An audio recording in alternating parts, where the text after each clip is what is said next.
Welcome to Speech Talk Live, episode number 27. My name is Jay Oza, and I'm the host of this show. And today we have two people on. We have Fabiana Matano from Brazil, and it's our first time, so we're very excited to have her joining us. And of course, you all probably know by now Julie Finkelstein, who's a mentor for the Coursera's Introduction to Public Speaking. So one of the reasons why we do this show is essentially for when I first started it, there were only three reasons. Now I think it keeps increasing. So, of course, the number one is to learn. And as I always say, that public speaking is something you have to constantly learn because nobody ever perfects this skill. So learning is a very important part of doing this show. The second one is to teach. Once you come on the show once or more than that, you have an opportunity to teach others based on what you're learning. So, and the reason I say that is that my belief is in order to become a good to a great speaker is you got to be a student, you got to be a teacher, you got to be a coach, and also you have to be a doer. There are no shortcuts to becoming a good to great speaker. The third thing that we do on the show is we share, and I share my speeches, Julie shares her speeches, and I think, Fabiana, you had recorded your introduction speech on the Coursera platform, which we're not going to review today, but that's what we do. We take people who want to come on, if they've done, let's say, an informative or a persuasive speech, then we use this show as a way to provide feedback and also for the person to do a self-evaluation, because the evaluation is based on what the person wants rather than us telling them this is what you should do. The fourth thing is support. This is a support community that we have created because people just don't get good feedback when it comes to speaking, because we all speak, so we don't even think about providing feedback. And this is a place where you get support from people who are in a similar situation, who are basically four things. So they're both they're student, teacher, coach, and a doer. And the last thing I'm just going to add, this is something I didn't add in the past, and it's a trust. When you come on this show, you have trust that the people that are on it are there to help you. So there has to be that trust, because otherwise it is very difficult, because people have all kinds of fear when it comes to public speaking. And what I'm trying to create here with people's help is to create a trustful environment where you don't feel like, oh, what if I make a mistake? There are no mistakes here. There's no ridiculing or anything like that. Otherwise, you're not going to be on this show. So I just want to make it clear. So today, this show is pretty much, we're not going to be reviewing any speech. This is going to be just discussion today. And the first topic that I picked is something that I've been doing, and I'm going to give an update on that. It's this thing I'm calling it the 330 challenge, and I'll go into a little bit more detail why I like this. In the beginning, I wasn't sure about, but now I think there might be something here. In the second segment, and I created this catchy title, like how to turn a $10 speech into a $1 million speech. And I actually recorded this as part of my 330 challenge. So I'm going to be explaining it, and then I'd like your feedback. What do you think of it? And this third segment, I think, is kind of important. And this has to do with assessment. You have to assess. We do evaluation after each speech, but at some point you have to do an assessment on where you are currently and what you need to work on so that you can incrementally improve. So that's the show today, and at this point I would like Fabiana and Julie to do a quick intro. The one thing I did forget to mention is that after that we'll go into our 3-minute speech segment where you can pick any topic and talk for 3 minutes as a part of way of practicing. All right, so at this point, Julie, do you want to introduce yourself, and then Fabiana, and then I will take over and start the 3-minute segment. Okay? Hi, my name is Julie, and I'm a fellow student and mentor in this class. And today I want to share some programs with you, and I preface this with that success is never an accident.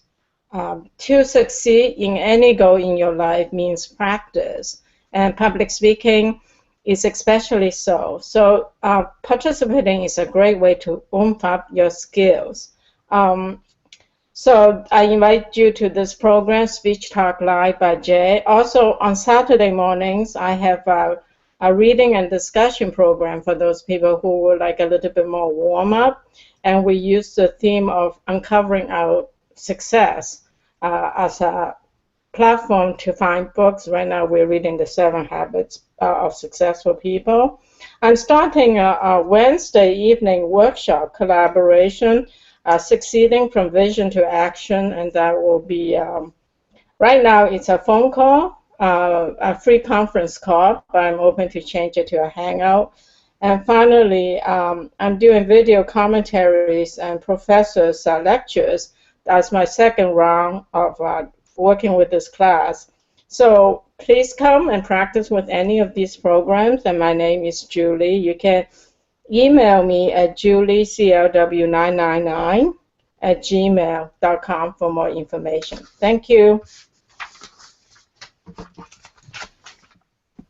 Okay, Fabiana, quick intro, and then we'll move to the 3-minute segment. Hey, I just want to say hi to everybody. My name is Fabiana Matano. I'm from Brazil, and I'm very happy just to being here for the very first time, and I'm here just to learn. I'm very excited. Thanks for having me on here. Okay, Fabiana, thank you very much. Julie, one thing I like what you're doing is the video commentary on the course. I think that's going to be very useful to a lot of people. So thanks for doing that. Fabiana, you may want to mute your line. We're going to move to the 3 minutes. Okay, great. Okay, I'm going to take a brief pause and then come back so I can introduce the 3-minute segment. Okay, welcome back to Speech Talk Live, episode 27. And this is our 3-minute segment that we use in our show. And the purpose of this is to essentially practice giving a short speech. So I always go first, so I'll start with my speech. This time I picked a kind of a pretty heavy topic, actually. And the topic that I picked is kind of ties in with pivoting that startups do and pivoting that Gandhi did when he was working on his startup in South Africa. And you know, pivot is like when you're starting a business, at some point it's not working, you have to decide whether to stay the course or change the course. And often you have to pivot and change it based on the conditions, based on the customer feedback or acceptance. And companies often don't do that, and they struggle, and with startups they end up in a zombie state, and then they're pretty much dead at that point. So I was trying to explain that, and this is one of the blogs that I had written a while back. It's one of my most popular blog. Every time I publish it, I get so many retweets and likes. And I drew this analogy to what Gandhi was doing in South Africa. A lot of people don't know that. They all think that Gandhi just started this freedom movement in India and he just succeeded and British just left. It was nothing like that. He basically, he was born in India. He went to Britain to study, and then he went to South Africa. And he stayed in South Africa for many years, actually. And one of the key years that is very important for people to know is 1913. 1913 is when the independence of India was baked. Of course, the independence didn't take place till 1947, but 1913 was a critical year, and I'll explain.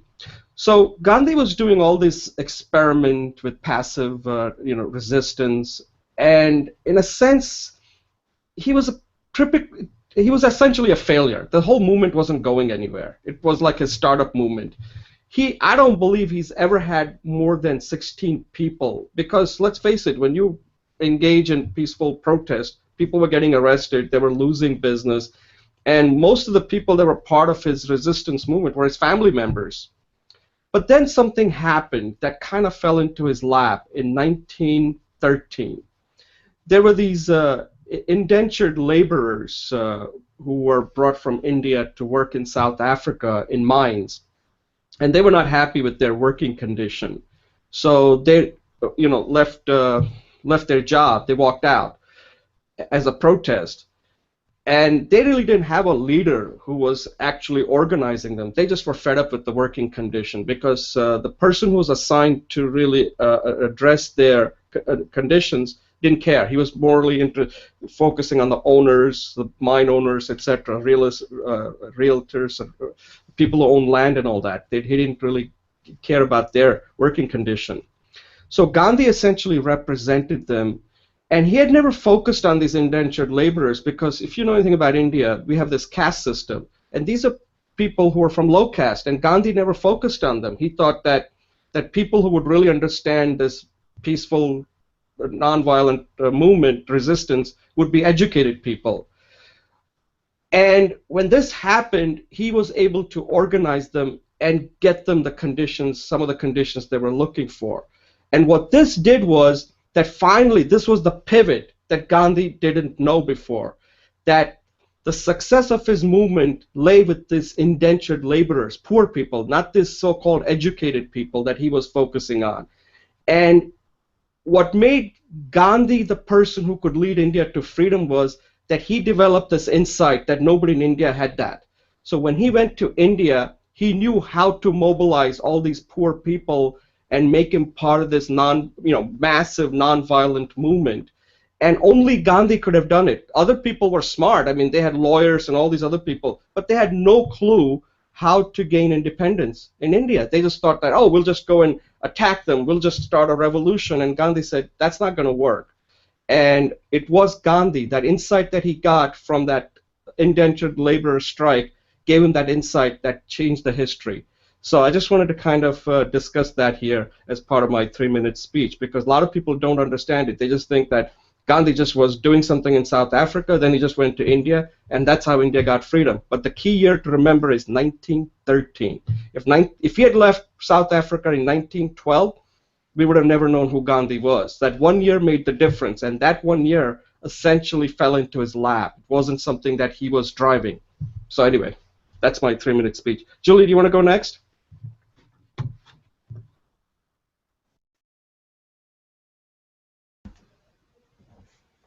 So, hi, again, I'm still Julie. That hasn't changed. And I want to continue this theme of that success is not an accident. Success is something that you work with. So Churchill, when he was became the leader of the Western movement to Nazi, he said, I spent 20 years preparing for this position. And to me, there's two aspects to me that are like a core instrumental components to success. One is having a vision, and this was born out in Harvard University. As a class of students, one group was asked to do a vision statement, and another group was left to be controlled. And 90% of the students who made a vision statement succeeded in achieving their goal. And the other side was maybe 30%, much lower, significant difference. So the other thing I believe to manifest your vision and to successful is to work with other people. And to me, that's communication. So being able to speak and influence people, this was in the week 1 lecture in Professor McGarity, is the power of communication, the power of public speaking is necessary to reach your goals. I have found not just taking this class, but participating in this engagement, such as with Jay and the other programs, to be very instrumental in success, in achieving success. Because success, as I said earlier, is not an accident. It requires you to practice. To participate in a group actually warms up, like quantumly accelerate your ability to achieve the goal for several reasons. One is that when you work together, you have a greater sense of commitment to it, in the sense that, I have a study buddy, in this class. And I know I want to get my homework done because I don't want to let him down. So it increases my sense of commitment. The second thing is I get more resources and support, both in terms of emotional support and intellectual support and engagement, participatory support, because speaking is not something you can read about and become good at. So Professor McGarity again used the idea of athlete. You don't learn to ski, you don't become a good skier by reading about skiing. You gotta go out and do the skiing. And so finally, communication, it turns out we said this already, is you can't do anything without communication. And so it is the fabric which knits all our lives together. Every relationship we have, whether it's work, personal, or even private, interpersonal, like people in your family, intimate relationships, interpersonal, or even your own internal relationship with yourself, require a certain level of communication, but either writing, verbalizing. So the canons of rhetoric, invention, analysis, organizing, delivering, and also, even though it's not in the canons, it's being able to flow a speech, to take good notes. It's a wonderful way of having all these component skills for success. Furthermore, when you practice speaking well, you are manifesting success, so that is already a pathway for your success. So practicing in this speech, such as Speech Talk Live, come to my reading program, or even the Wednesday evening where you actually work on your visions, is a wonderful way for you to succeed in your life. So with that, I turn back over to Jay.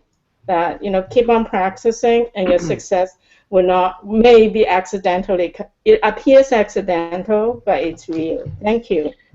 Yeah, Julie, that was good. I like what you said about.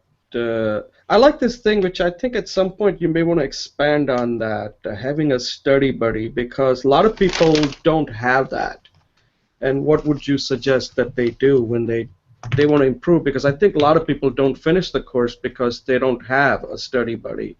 So that's something you may want to expand on it, on how to find a study buddy and what should you look for in a study buddy. So you can expand on that maybe as a separate video and then post it, because a lot of people, I agree with you, study buddy makes a big difference.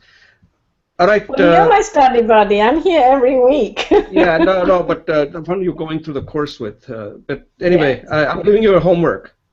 Yes, I get that. I'm Thank giving you you. some homework to do, because if you come on this show, you need to get some homework. Otherwise, I'm too easy of a host here. So, Julie, that's your homework. Fabiana, it's your turn now, so I'm going to mute it, and then it's you got 3 minutes. You can go longer if you want. Go ahead, okay?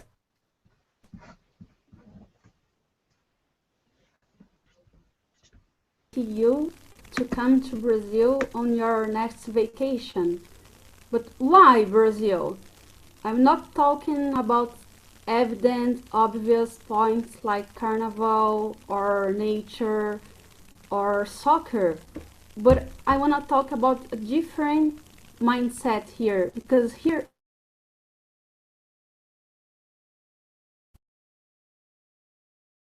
Brazilians don't associate time with money, so we can talk to strangers on the streets all the time. We don't care about that. So if you are here like having fun during your vacation, you can grab some attention from Brazilians, and we can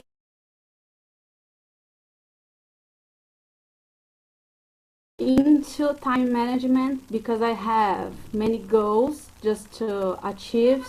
So I take care of my time very carefully.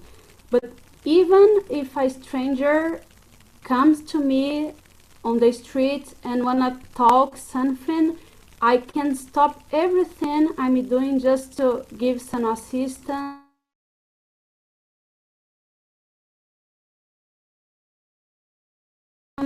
a deep, serious talk. And we Brazilians are like that. So if you are on the street on vacation, you Americans, and oh my gosh, I don't know how can I interact with people in Brazil? How can I know their culture, their mindset? Don't worry, Brazil is the place for you to come, definitely, and then you can have a great time here. Thank you. All right, I think I'm getting on a plane to go to Brazil. Julie, Julie, are you excited to go to Brazil? I want to talk to Fabiana. Where in Brazil do you live? São Paulo. Oh, Sao Paulo. Okay, that's the big city, right? Our biggest city. Yeah, yeah, that's the biggest one. That's the biggest, and that's where all the businesses are, right? Most of the businesses are in Sao Paulo. Yes, yes. Business, money, everything we have here. I was supposed to be in Sao Paulo maybe, close to 10 years ago, and it didn't work out, so. I was supposed to make a business trip. What happened? It was supposed to be a business trip. We were trying to establish, I was working for this company called SunGuard Higher Education. We were trying to set up, bring their software. It was an education software for universities.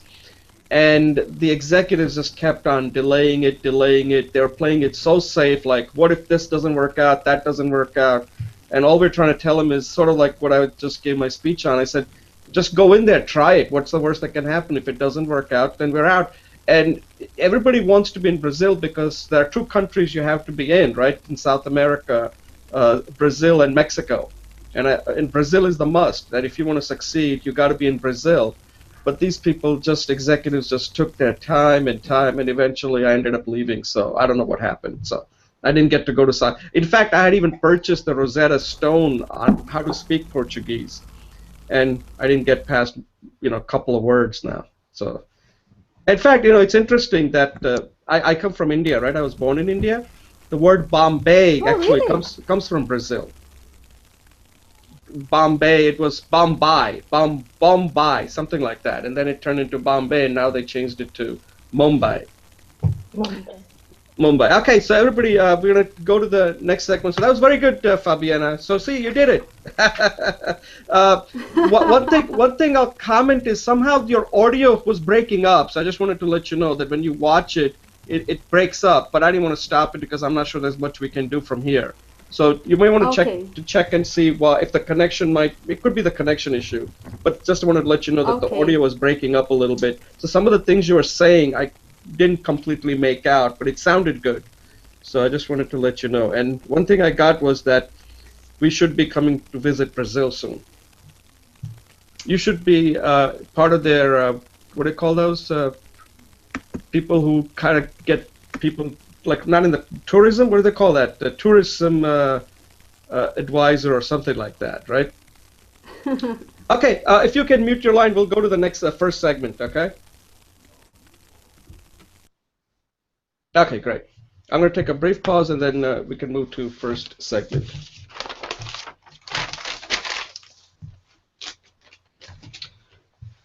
Okay, welcome back to Speech Talk Live, episode number 27. And in this first segment, we're going to have a discussion on essentially how to go from good to great speaker. And one of the things that I kind of floated, I guess maybe 2 shows ago, something that I just said, something we should try, see how it goes. And I called it the 330 challenge. I didn't have a good name, but it sounded good at that time. And what the 330 challenge is the 330 is that if you want to improve your public speaking, you got to do a lot of speeches. You can't just focus on one speech. So this is sort of like a quick speech that you work on, but you record so many that after a while it just becomes a habit, and that's something that Fabiana can talk more about. She's currently reading a book on habit, so she's a habit expert. And so what I'm trying to do here is to turn it into a habit, so it becomes kind of subconsciously, you don't even think about, oh my God, am I saying this correctly? Or am I using the right gestures? Because you'll have 30 videos recorded, and you can make this private or you can make it public. In my case, I made them public. And that way you can go back and see how you did. And after a while, once you do, you become a natural, because that's a lot of videos you're talking about. 30 videos means you're essentially spending close to an hour per video if you want to do a decent job. So you're talking about 30 hours. And since you're recording so many, that you become good at it after a while. And at least that way you can establish your baseline. So the 330 stands for each video, try to make it close to 3 minutes and do 30 of them, 30 straight days. So each one day. And in the beginning it sounds like, oh, this is so hard, I have to come up with a topic. Don't worry about that. There's so much you can talk about. Because think about it, as soon as you get up in the morning, you're talking till the time you go to sleep. 3 minutes is not that much a time to give us to record a video. But here you can pick on any topic, something that you want to discuss, something that just Fabiana just did, talk about Brazil. Anything that comes to your mind where you think that somebody else would be interested in. Or even if you're interested in, that's just good enough. And the other thing I tell people is that quantity here is the important part, not quality. So do not do more than 3 takes. Because I'll give you the process that I use. So let's say I want to talk about this particular topic that I used about pivoting, that there's a commonality between pivoting a startup and pivoting a political movement. There's not that much of a difference. What I would do is I would just make a quick outline and saying, okay, talk about startup, then talk about a political movement and how are they similar. And that would be my outline, and then I would just from that, I would just give a talk on the first take. Then I would watch it to see if I can make it better, if I can refine it. If I can, then I'll do another take. And then if I think that I could even make it a little better, then I'll do a third take. But after that, I stop. That's it. I'm done. Then I'll move on to the next one. Now, there are certain things that I've learned, and I'd like to get your feedback, because I think Julie just started her 330 challenge. So these are the things that I've come up with. First of all, by doing this, you'll develop confidence. And, you know, confidence is a word that everybody uses, but people don't really kind of define what confidence is. Unless you're doing it, you can't become confident. So you kind of work backwards here. You know, we always work on like, oh, but I have to have a good idea. Oh, I have to be able to really speak in a proper voice, unless I have good gestures, body language. Those are all skills, okay? I would say work backwards and see, you know, how are you resonating, like as far as your message? And then worry about what particular skill you would need to work on to make the message much more clearer, crisper, and more compelling. So focus on the end and then work backwards. So that way you'll at least have a body of work, and that creates confidence. So you don't want to lose track of that. The second is, and again, this is a topic that seems to come up quite a bit because I see a lot of email. I've subscribed to this thread on fear. I think unless you do a lot, you're not going to overcome fear, because at some point you just have to do it.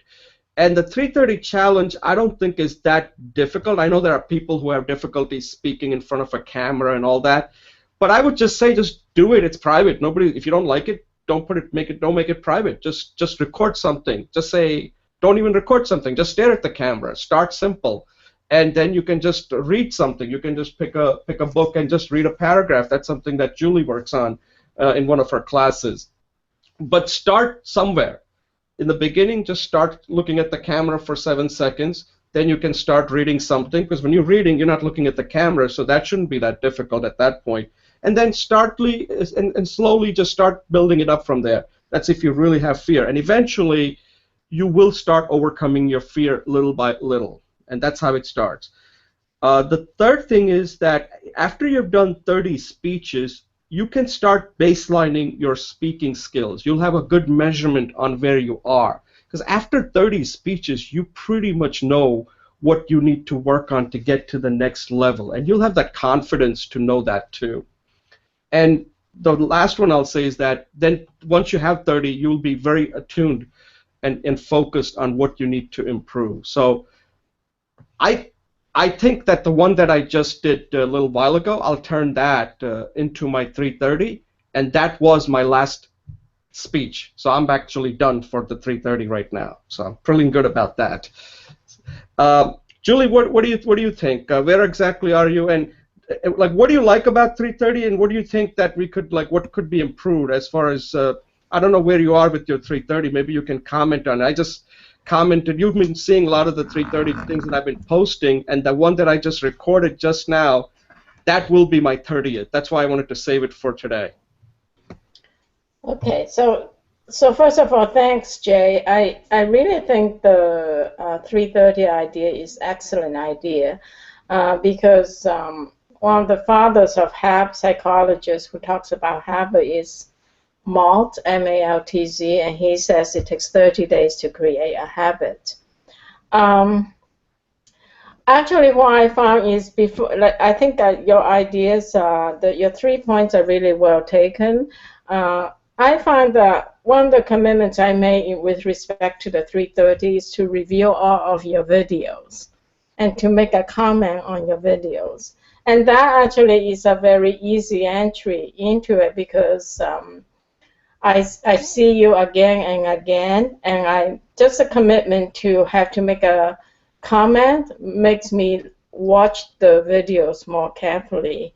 One of my problems was I started a week ago, and actually about a week and a half ago, it didn't really work for me because there were too many topics, and then and I don't like the idea. For me, to do it 3 times is still a challenge.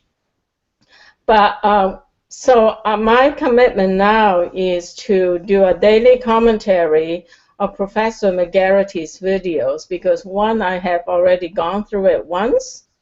I have made notes for it, and it's available in my Google community. So this will be a good review and practice of the content of what it takes to be a public speaker. It takes away the challenge of having to invent an idea, and then I will be able, because there's a structure, it's easier for me to honor that commitment. Just by doing what you said, I started off a few months ago, as you recall, not consistently, doing doing audio recordings, 3 minutes, which is one of your suggestions.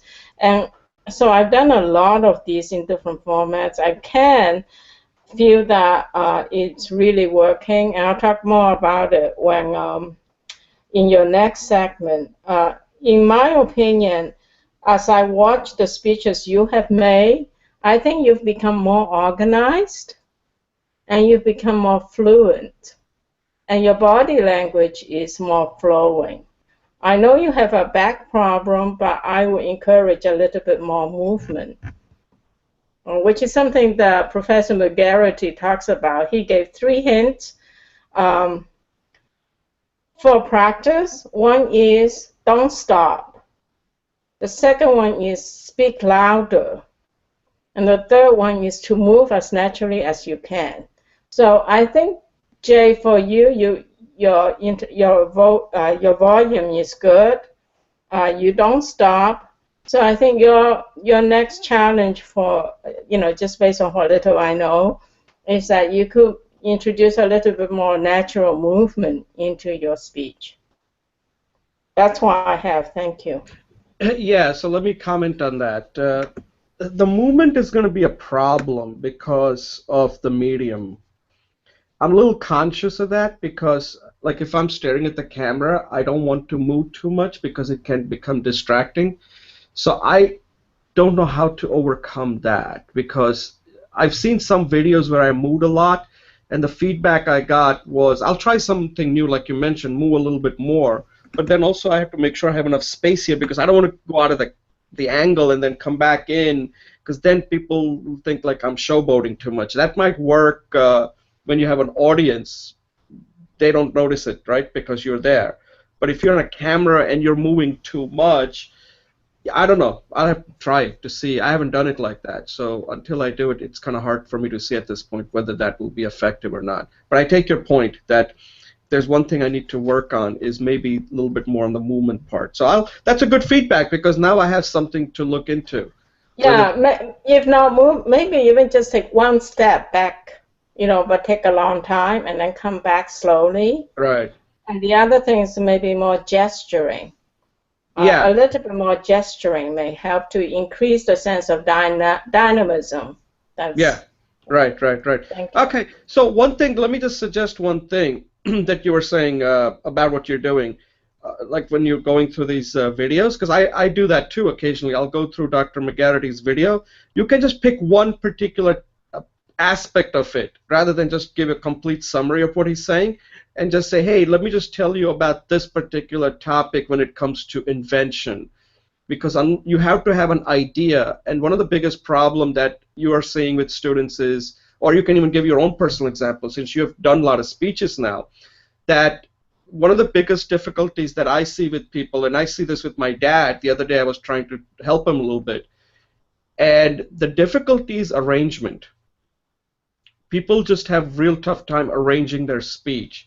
So if you can become good at arranging your speech, then things start flowing. I think the two biggest parts are invention and arrangement. And we somehow don't think that that's the reason why you start getting nervous. Because if you know the arrangement, like I said, once you have a quick outline, then I already have the idea and I have the arrangement. Now I just have to speak through that arrangement. And it may not be fluid, but at least I have some sort of a baseline to work with. Fabiana, what do you think? You're reading this book on habit, and what do you think of the 330 challenge? Now that I know you're starting, so what is your opinion on this? What do you think? Is it a good, bad? What can be improved? Well, actually, I am kind of experience a lot of resistance for me to begin. That's why I'm reading two books, because I think it's a matter of our psychological, and we have the sense, in my case, I have the sense that, oh, if I get started, I can't finish at all. That's my brain, that's what my brain and my heart say to me. Oh, you are not able just to do it. So that's why I'm mustering up energy and courage, and these two books that I'm reading are helping me. And actually, Jay, you are great. You are also giving me a great support. And then I'm planning just to begin with my planning tomorrow, because it's a Saturday. So if I do the first day on a Saturday and the second day on a Sunday, I can do it for a third time on next Monday. So let's see what happens. Right. Okay. So, yeah. No, that's good. So, if I understood you correctly, you're saying that one of your area that you need to work on is that you can get started, but you have difficulty finishing. Is that right? Yes, that's right. Okay. Because Okay. So, I think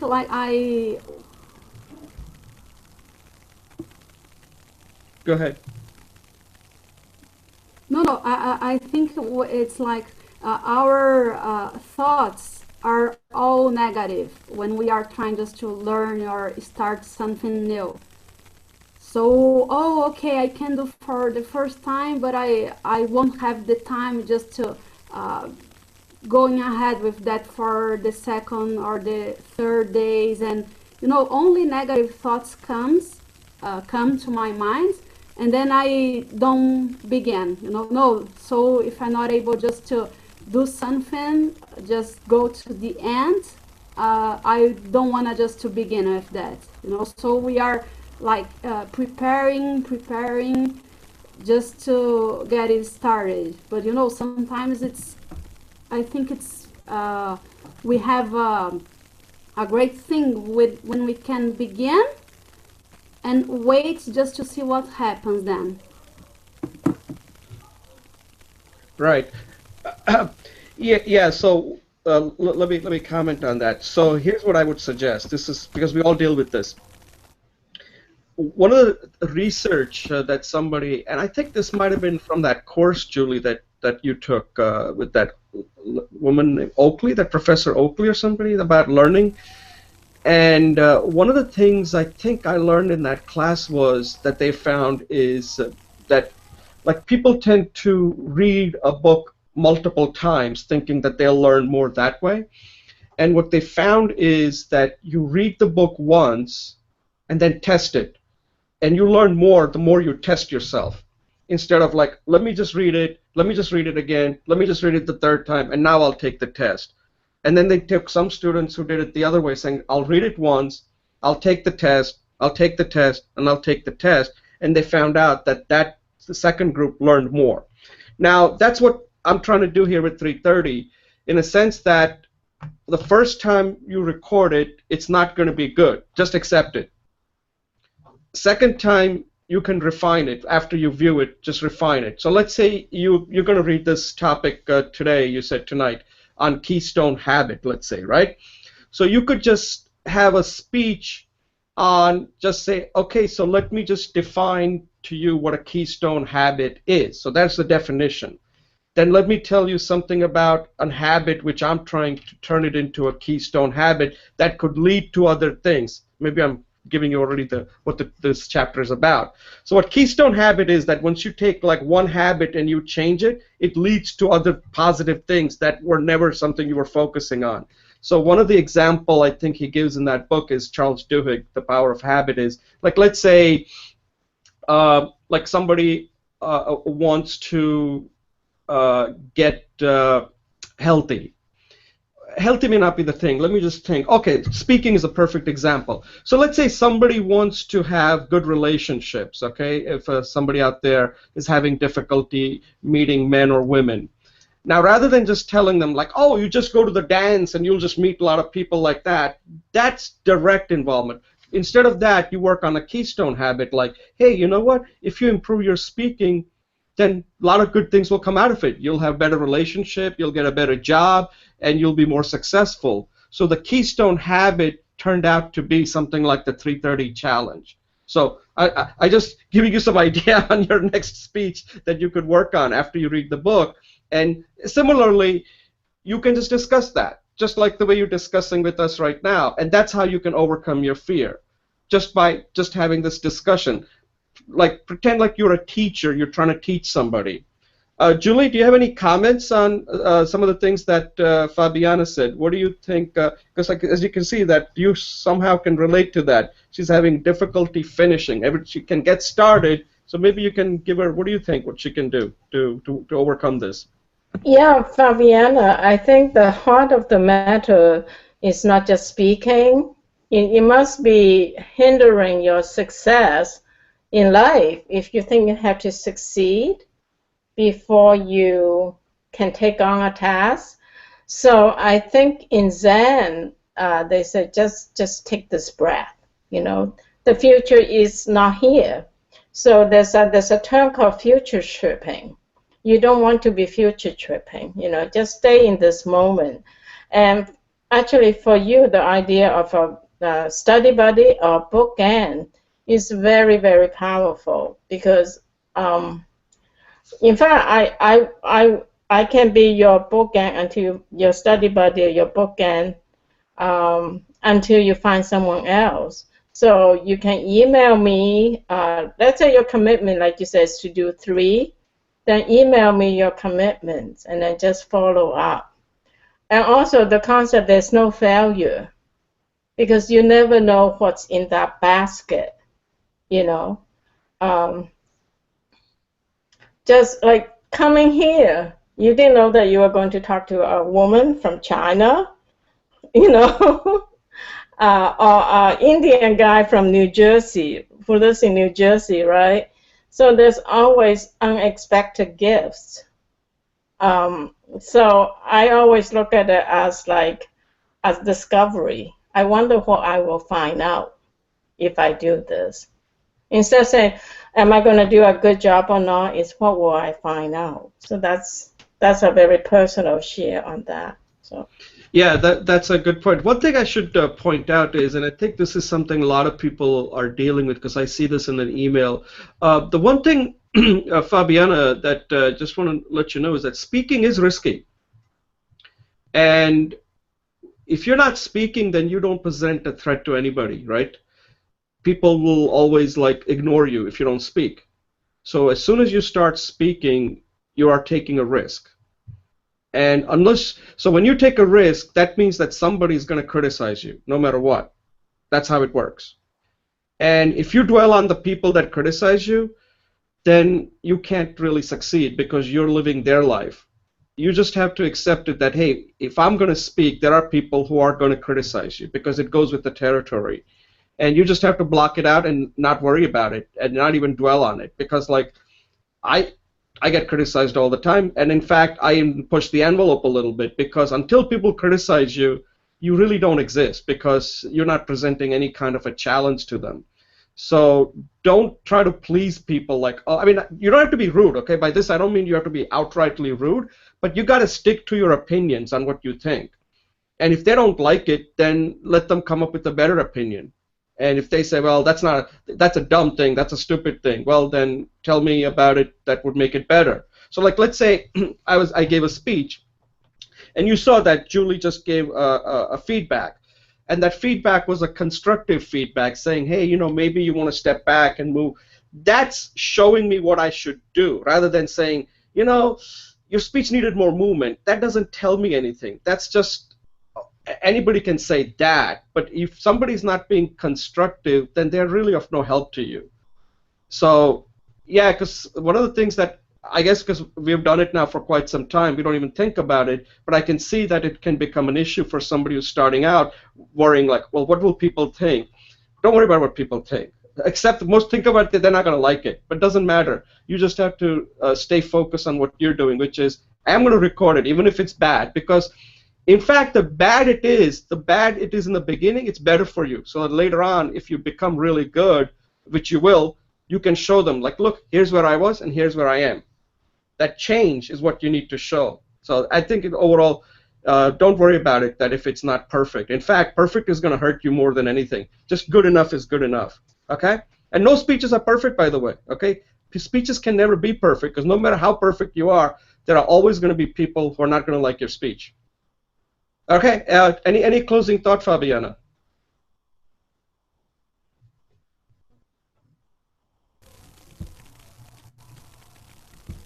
Yeah, go ahead.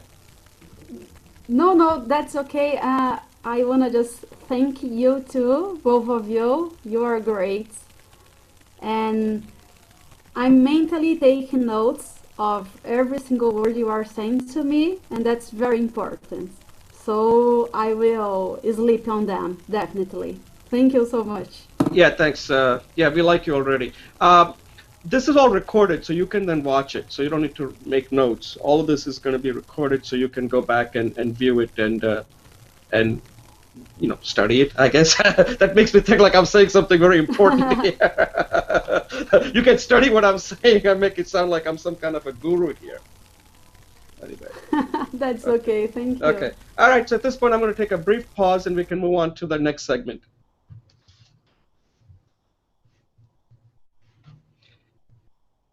Hi, welcome back to Speech Talk Live, episode number 27. And we're now moving to segment number 2.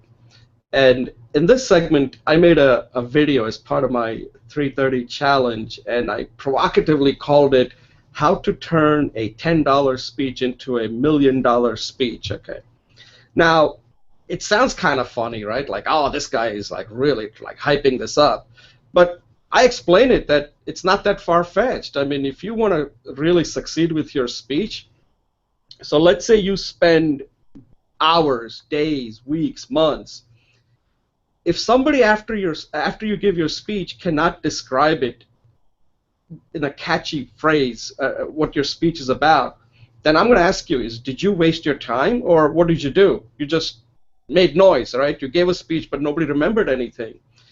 And one of the key things in all speeches, which I hardly ever see, except unless you're like a real and expert speaker, you've got to figure out, you've got to spend some time to come up with something catchy that kind of encapsulates your main message that you're trying to convey. And if you can do that, then your speech is going to spread, and it becomes, it can lead to, you don't know what it can lead to. And I gave some simple examples in that speech. I took it from politics, and one of the most famous one that I gave was the O.J. Simpson trial, where his lawyer Johnny Cochran, made that famous phrase that everybody remembers who followed that trial, that if the glove does not fit, you must acquit. And even with all the evidence, with science and all that, it made no difference to the jury. The jury bought that, and they acquitted O.J. Simpson, who had, allegedly killed his wife and this other guy who had come to drop something off. And listen, if he could convince 12 jury, when this trial was one of the most famous trial, and it came down to that catchy phrase, there's something to that. So whenever you're working on a speech and you're done, I would say spend some time and see if you can come up with a catchy phrase, because that suddenly can elevate the speech from nothing to something that people will remember. And it's something that I think a lot of people, I don't even know if people actually even teach that. They teach you a lot of things about speaking. Oh, you should do this, you should worry about your body language, this and that. No, you got to have a catchy phrase if you want your speech to really succeed. Julie, what do you think? Do you work on that at all? Well, I try to do it in today's speech when I said success is not an accident, and I had a follow-up. To practice is the key to succeeding, and the key to success is practice. So I like the opening of success is not an accident, and then concluded with the key to success is to practice. Yeah, I thought that your speech was very organized. And I liked it that at the end, when you really want to make a point, you emphasize that you became louder and the pacing changed. Overall, I thought you were deliberate, so you were a little slow, but I don't think you need to, at least for me, because I've heard so many of your speeches. And the one thing is, since you used the word how to turn, oh, I see, the key is to have a phrase, yeah, to have a catchy phrase. So, I would like to see the follow-up, because I'm convinced now. I would like to see a follow-up, how to create a catchy phrase. How to make a catchy phrase. Hey, you're not allowed to give me homework. I didn't say you have to do it. I said what I would like. I can always declare my desires. This is my show. I only give out homework. It's not homework. It's just a request. Oh, I see. That's what you're calling it now. So the teachers can give out homework and say, oh, you don't have to do it. It's just a request. I got it. Okay. No. You give homework. Students give requests. Professor, yeah. I don't understand. Please help. Yeah, so let me address that question, because that's a good question. How to come up with catchy phrase? And if I could do that, man, I could make $1 million. Because I think the catchy phrase that I picked up from your speech, Julie, was this one. And maybe, I don't know if you said it like that or that's how I wrote it. Success requires practice. And what a catchy phrase, once you have it, you got to keep saying it over and over, because otherwise people will not remember it, right? In advertising, they say you have to see an ad 6 times. And on internet, you have to see an ad 20 times. So a catchy phrase in a speech has to be used multiple times. And the catchy phrase is such that alone pretty much captures what your speech is about. One thing I'll point out, and I think I might have said it in the last one of the lectures that we did, that in Hollywood, and I don't know, in Brazil it's the same thing. When you have a movie cannot succeed when somebody has a script for a movie. There are 2 parts in a movie you got to have in order for it to, well, actually 3 parts. The first one is called the tagline. There has to be a tagline. In a speech, that could be like a soundbite, right? A soundbite of a speech, you got to have that. Second one is a log line. A log line is that you got to be able to describe your movie in one sentence. If you cannot describe your movie in one sentence, it will not be picked up. People are not going to invest millions of dollars in making a speech. And the third thing that a movie has to have is that they got to be able to explain what that movie is about in a 30-second trailer. If you cannot do that, that movie is dead. People are just not going to spend $20 million, $50 million. It's essentially going to become a bust. And people in Hollywood know that. And I'm like, why don't people do the same thing when it comes to working on a speech?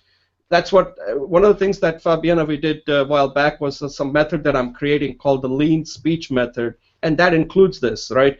That you got to have a tagline, you got to have a log line, and you got to have a 30-second, because that way you can test it out very quickly whether your speech is going to resonate. So, what do you think about it, Fabiana, as far as catchy phrases concerned? Is it something you're going to add into your speech?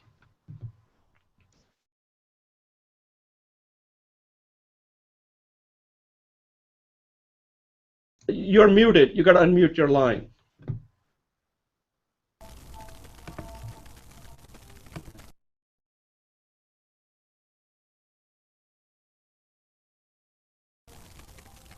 Well, so just to be honest with you, that's the very first time that I heard that catchphrase, so it's a new thing to me, and that's amazing because last night I spent an hour just to think about that, and some idols, some heroes that I have here in Brazil, they really do that. They really apply catchphrases for their marketing, for their job, and that's very interesting. Oh, okay. Yeah, right, right.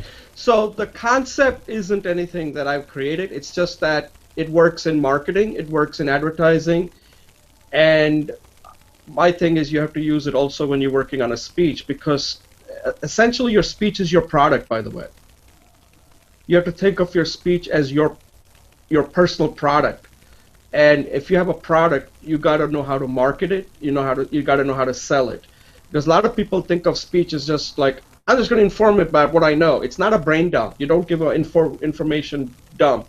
A speech is a product. You got to know how to market it and you got to know how to sell it. Otherwise, you're just wasting a lot of time developing your speech. It'll not meet your objective. So, and any closing thoughts before we move on to our next segment?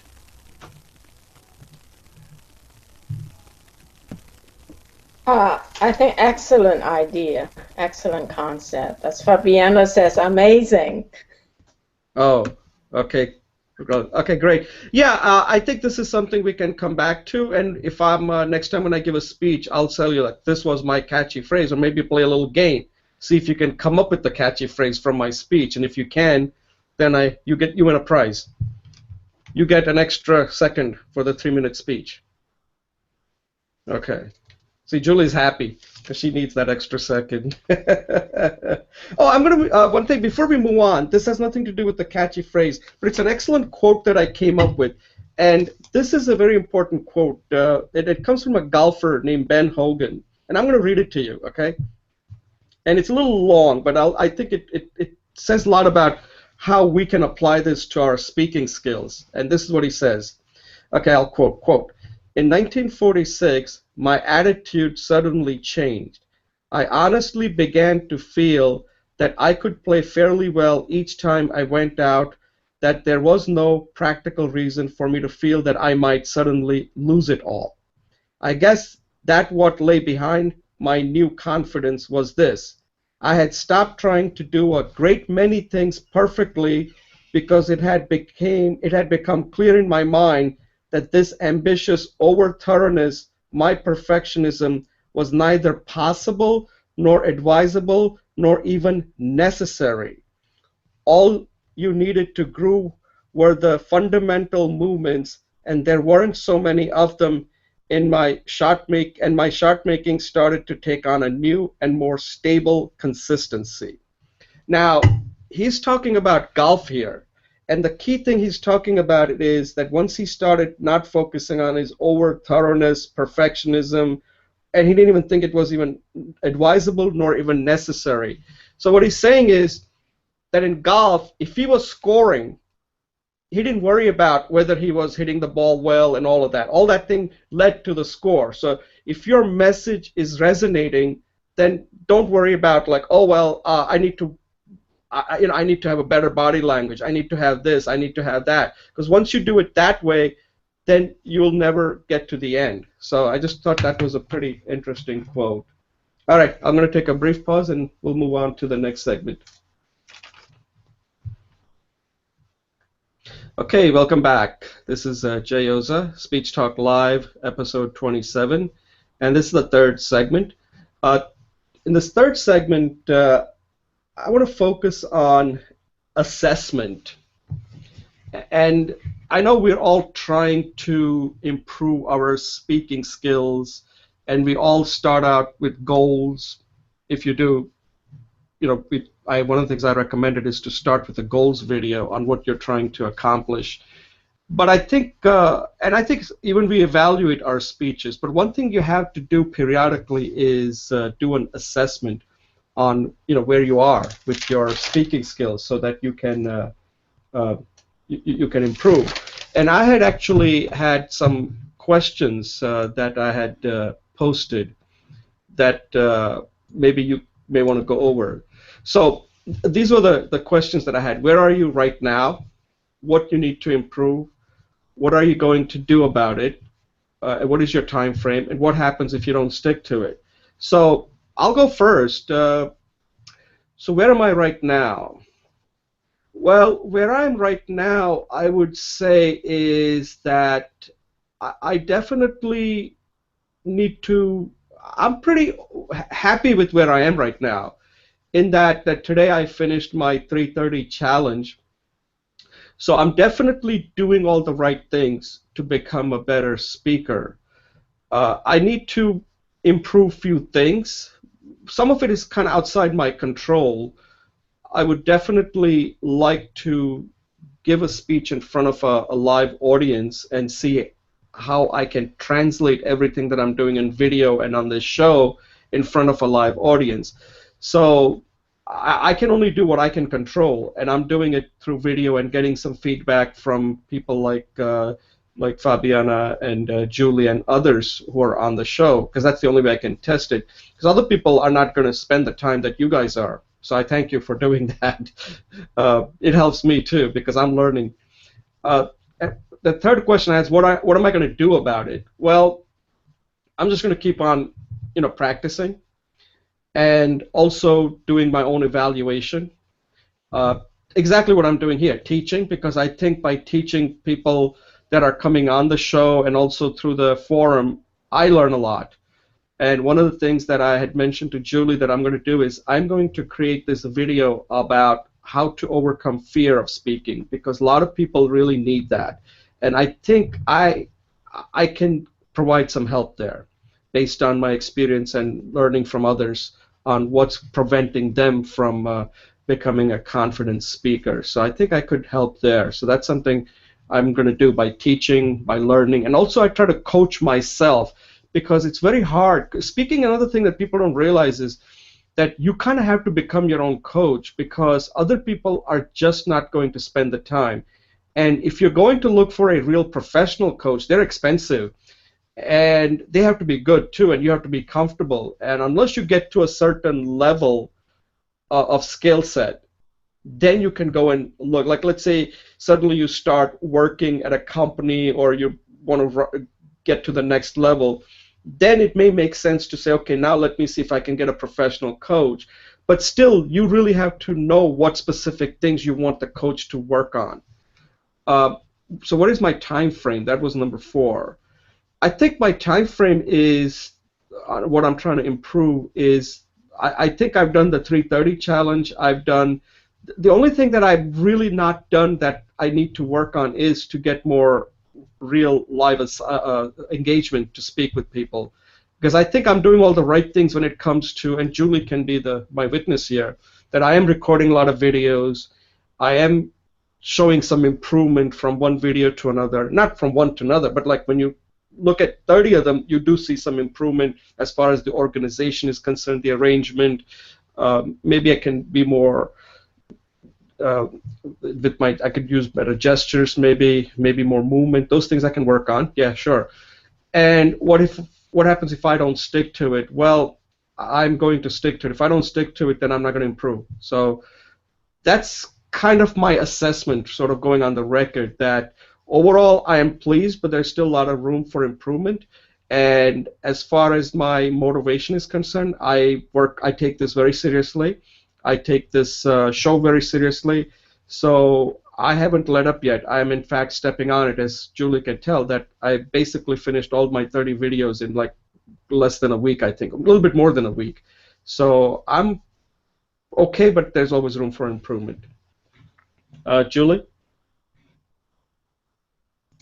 Thanks, Jay. Yeah, so in terms of where I'm at, I would say right now, as I was talking to Fabiana, is I discovered two things. I was very surprised. First of all, as an IT professional, I started a SQL user group. I attended many conferences where I spoke, and I spoke for clients on technical lectures. So I was very comfortable. So I thought this would be like just a brush up. So the surprise here is it's actually very, very difficult. And one of the things I found was my persuasive speech. I am still working on it because my first round, many people gave me feedbacks and to prepare just for this speech talk live. So this was very interesting because I thought it would be very easy. I've spoken in front of hundreds of people. So what have I learned that's not easy? I think there's two components. One is it's not easy for me to speak in front of a camera. When I'm in front of an audience, hundreds of people even, I can really feed off their energy. So I call myself having numbed up and dumbed down. And I think right now I'm finally, based on Jay's coaching of using the telephone and the 330, I am finally relaxing in front of the video camera. The other discovery was the unexpected benefits. And that is like meeting people like you, Fabiana, from Brazil, which I never would, or Jay. And in my, I started a Google community. I have almost 500 members. And I'm running several workshops. And there's people from India, people from Brazil, not you, someone else, and some people from Morocco and South Asia. So my circle of contact has greatly expanded. And so right now, my commitment is to do the 330, but I'm going to use Professor Margarity's videos because there's a structure, and so I don't do it 3 times. I generally have only done it once, but because I'm so familiar with the material and I have an organization, I can do that. I know I will improve with the 3 repetitions, but my mind won't let me go there right now. So what do I need to improve on? I need to improve on being able to do those repetitions because I know there's a magic to the number 3. If I do something 3 times, it's actually based on the principle of science of chaos. It's all these beautiful fractal diagrams. It's when there's 3 parameters, and there's a lot of energy to the number 3. And the other thing is, I'm beginning to make better notes for this class. So those are the 2 areas I need to improve on. And I'm going to do that. I'm going to aim toward doing a speech 3 times, and I'm going to aim at making notes before I come to the class. In terms of future, I'm running 2 workshops that's success-oriented. I will continue to offer them. My goal is to do it both for individuals and organizations. Time frame, no time frame, just taking a very Zen approach. Every breath is the breath I take. Thank you. Okay, Julie, that was excellent. So it seems like you're doing everything you want to do. There's nothing that you're not doing. I think the key word is that you're doing things. You're doing a lot of these shows. You're participating in this show. So I don't. I mean, the only thing I would say is just keep recording them, and that's about it. So you should be pretty proud of yourself as far as what you're doing to improve your speaking skills. Yeah, you should be proud. Take a bow. Yeah, Fabiana, do you want to do a quick assessment on where you are?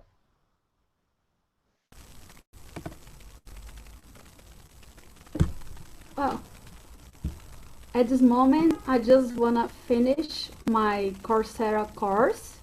I've just posted the first video, so I need just to go ahead. And of course, I'm starting tomorrow my 3:30 challenge, definitely. And I think that's good enough, you know, because like I spent many years thinking about that, and then I couldn't start anything. So I'm happy that I'm talking to you right now, and that's enough. No time frame for that. No, that's good. So you're very focused, which is good. That finishing the Coursera course, and you're going to finish it, right? I hope so. No, the reason I say that is that very few people actually finish that course. I don't know what the Really? Yeah, I don't know what the percentages are. I think it's like less than 1%. I think it's like 1 or 2 in 1,000 actually. Yeah, well, The general average, and this is less than the general average. So yeah, the reason I know is that Wow. at one time we worked with Coursera and we did a cohort. That's when you're on that community that was originally started with Coursera, and we had 400 students, and nobody got past the informative speech. So nobody recorded a informative or persuasive speech. So out of 400, nobody even got even up to the halfway point. So this is not an easy course, actually. It does require, because what Really, makes this huh? course so difficult is what Julie was saying, that once you start speaking and try to work on a speech, it can get very frustrating because you have to do it in front of a camera and the time it takes.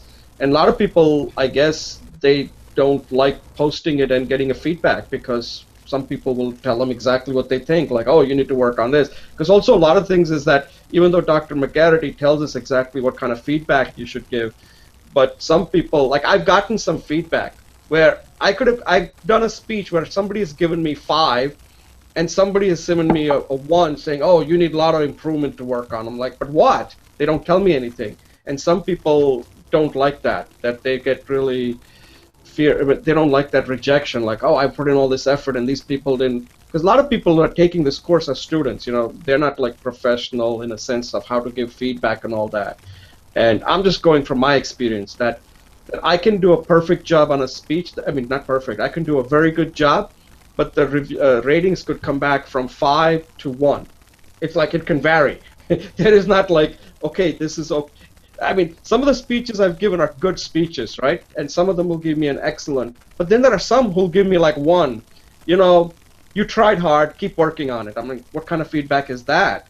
I said, there was a lot in that speech, and all the comment I got back was like, you did a good job, but you need to keep working on it. So there are people, I don't even know if those people are even watching the video. So be careful, like when you get feedback, you're going to get things like that. So don't take it personally, otherwise you Mhm. won't record any more speeches. Now, I'm not saying that has anything to do with it, but I suspect that it does, because sometimes feedback, you take it very personally when you spend a lot of time working on a speech.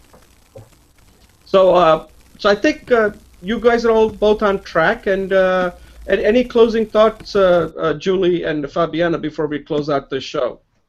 And I'm really yeah, happy, Fabiana, that you joined, because first show is the toughest. Okay, after that it gets much easier. So you should be proud of yourself that we're kind of scary, and you came on the show with us. As you can see, nobody else did. So you can see we tend to so scare off more people than invite them. We invite them, but they all get scared very quickly. So I don't know why. Jay Actually, Fabiano gets a prize. She stayed till the end.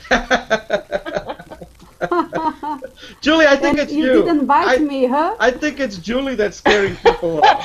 No, no, no. But Uh, anyways, I do want to follow up. And Fabiana, please jump in anytime. But I do want to follow up on this idea of feedback, because I think to be a good manager or a good leader, a good team player, uh, feedback is a really, really important skill. So in the spirit of constructive feedback, I think people should always, since we have a rubric, people should identify what basically for any feedback, they say that there's a 5-to-1 ratio. You really want to make people receptive to the ideas. You need to give 5 positive feedbacks for them to be able to receive, like, I think, Jay, you somewhere between 3 and 5. There were different social studies on that.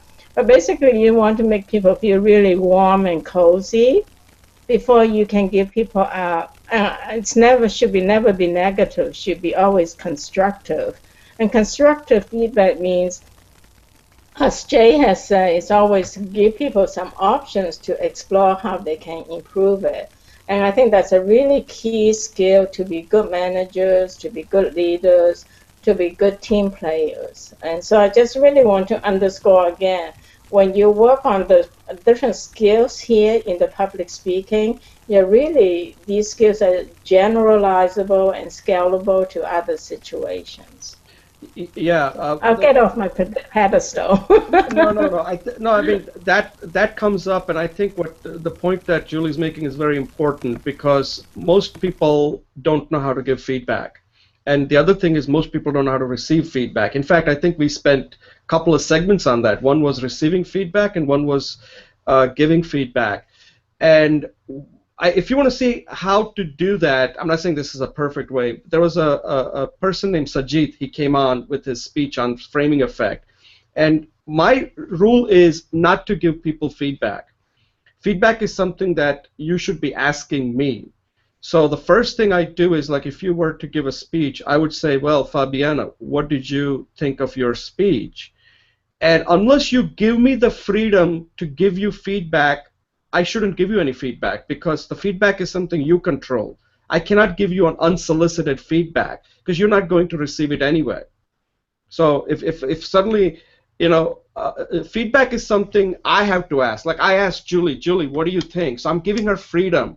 But if I don't ask her and she gives me a feedback, I will not take it anyway. In fact, I may resent it. So never give people feedback. Let them ask for it. And even then, only give it after they have pointed something out, like saying, maybe I could be more descriptive. Then you can point on that particular point. But if they don't use a particular word and you just give them a separate word that they haven't asked for it, they're not going to process it and even accept it. So we did a whole show on this, one segment on why feedback is so difficult for people. We all want feedback, but at the same time, you don't want to be rejected either. We all want to be accepted. So the question is that one of the things I've learned through experience here doing this show is that don't voluntarily give feedback. Let you first give your feedback on what you thought of your speech. And then you have to ask me, so what do you think? Is there anything specific? Unless you ask me something specific, my feedback, you're not going to value it at all. Any closing thoughts, Fabiana, before we end this show? And again, I want to thank you for joining. And like I said, first one is the toughest. So now it's easier. It gets easier from here on. So you'll have no problem. Okay? That's okay. So I want to thank you. That was a flawless experience to me, definitely. Thank you so much. Okay. And by the way, I love feedbacks, okay? Yes, thanks. Thanks a lot. Again, thanks, Fabiana. Thanks, Julie, for taking time out. And believe me, when you come on the show, it's not just that you're helping yourself, you're also helping other people too. So think of it that way. You're doing a service. You're actually serving other people out there who can't even do what we're doing. see, we at least are doing this. A lot of people want to do it, but they just can't take this next step. So we should take a bow and saying, yeah, we did this. Once you finish the show, you should feel good, because I always do. All right, guys. Have a good weekend, and I'll see you next week, okay? Thank you. Nice to meet bye, you, Fabiana. Fabiana. Okay, take care. Thanks, Jay. Bye-bye. Bye.